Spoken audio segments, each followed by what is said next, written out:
Courtney Brickner with The Crafty Brick. I'm so excited that you're here today because I wanted to share with you something that is really fun and not too hard to do. I updated some Ikea furniture that we had a couple pieces, and then we purchased a new 2 pieces to kind of go with the set, and I updated them to make them a little bit fancier. So I just wanted to show you the process so you can do your own, and I hope you like it. So let's go check it out. So you've seen these dressers before. They're the Malm style from Ikea. This one was broken, it had a missing piece. There's nothing major wrong with them except they're just plain white, and I wanted something a little more fancy for our new bedroom. So I made a trip to Home Depot and got some trim.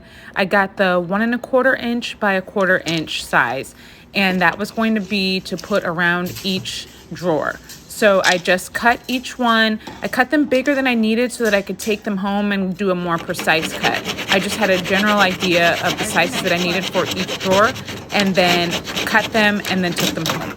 When I got home, I used my miter box and made a 45-degree angle cut for each piece. I started out just cutting one piece and then measuring each piece to that one, but it didn't seem to be as accurate. So I started to measure each piece that I needed against the drawer itself. And I gave myself a couple extra inches for each trim piece so that I could have a little bit of room for error. So just in case you've never used a miter box, I wanted to show you just how simple it is to set up. So it comes with this little box here, and it also comes with these 2 little pegs that hold the wood in place. Inside the box, there's all these little holes, and that's just to give you the freedom or flexibility to use different size pieces of wood. And then there's these little slots along the edges here on both sides, and that is the angle that you're going to be cutting. So we've got your 45 and then your what is this, 22.5, and then 0, which is 90 degrees. Oh no, I've never used the 22.5. I'm always doing 45-degree angles, but I guess if you wanted to do the 22.5, you can do that too. Oh, and my saw. It usually comes with a saw as well. So it comes with the saw, the miter box, and then the 2 pegs. So this is the trim that I used to put on each of the drawers. And how I started was I placed the wood inside here. Let's get a better angle here.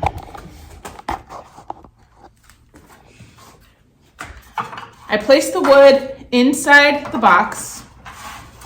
I put it towards the end, not all the way on the end, because I'm going to be using this 45-degree angle right here. I'm going to find a spot. See, if you don't put the pegs, it just kind of flips all over the place. I want to find a spot that actually holds the wood in place so it doesn't move while I do the saw. So I push it in the hole, and then I twist to tighten it. And now when I pull on the wood, it doesn't come out. So this is the secure hold on this trim, and then I can saw it.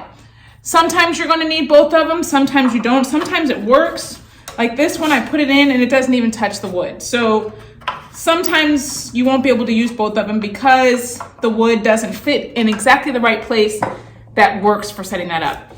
So then you've got it in place so that you're going to be cutting both the 45-degree angles.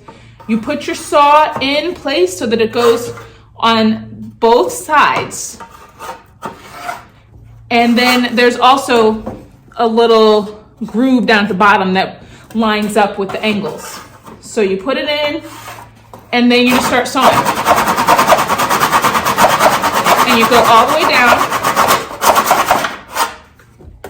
And then untwist your peg, and you've got a completely perfect 45-degree angle right here.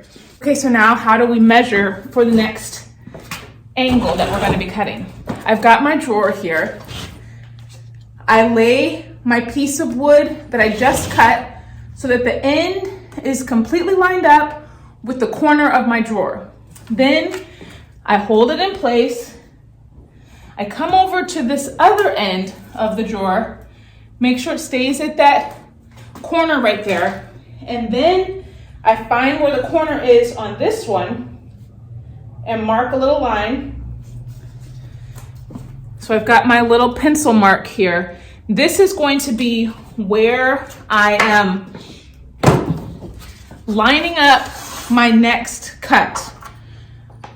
So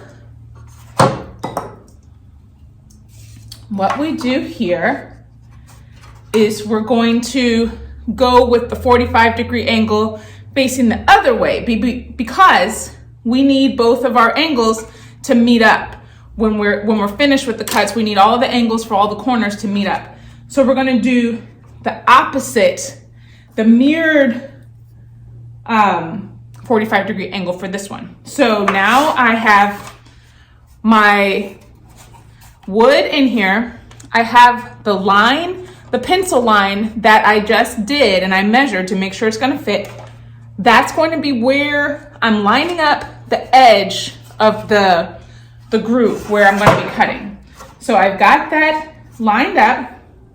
Then I'm going to find a good spot where the peg can go in and that it's going to hold tightly.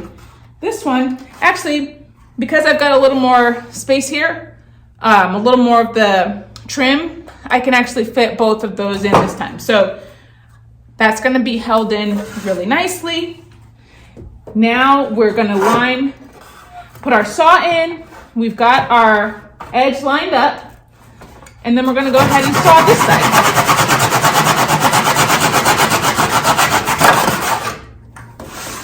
And then we'll unscrew our little pegs. And let's get our drawer back. Let's see. And then you place your trim on the drawer and it fits perfectly. And you've got your angles. So then you're just gonna go ahead and do that with each piece of trim. And then you're gonna be able to line them all up and adhere them to your drawer. Then I went ahead and sanded the end of each piece so that it would be smooth and I could make sure that they had a nice edge. So with the 45-degree angles met at the corners, it would be a nice finish. Next up was the staining of each piece. This was definitely a messy part of the project, but I just wore gloves and made sure to dry them side by side so they wouldn't get stuck together. Now it was time to apply the trim pieces that had been stained and sanded to the drawer.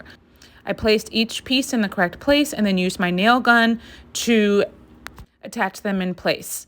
And then afterwards, I put a little bit of wood putty on top to fill the holes so that you wouldn't be able to see them, and then I could put a little more stain on top. Next, it was time to install the handles. This part was a little bit challenging because I used a tool to help me find the center and mark where the handle should be, but that center was not really the center of the drawer. So I had to get the center using the tool, and then I had to measure down a little bit and then get the exact center of the drawer and then make sure that those holes were level. It took a little bit of time, but I think it was worth it in the end because the handles were in the right spot. Look how much better these dressers look. This was fixed with a little bit 1x1 piece.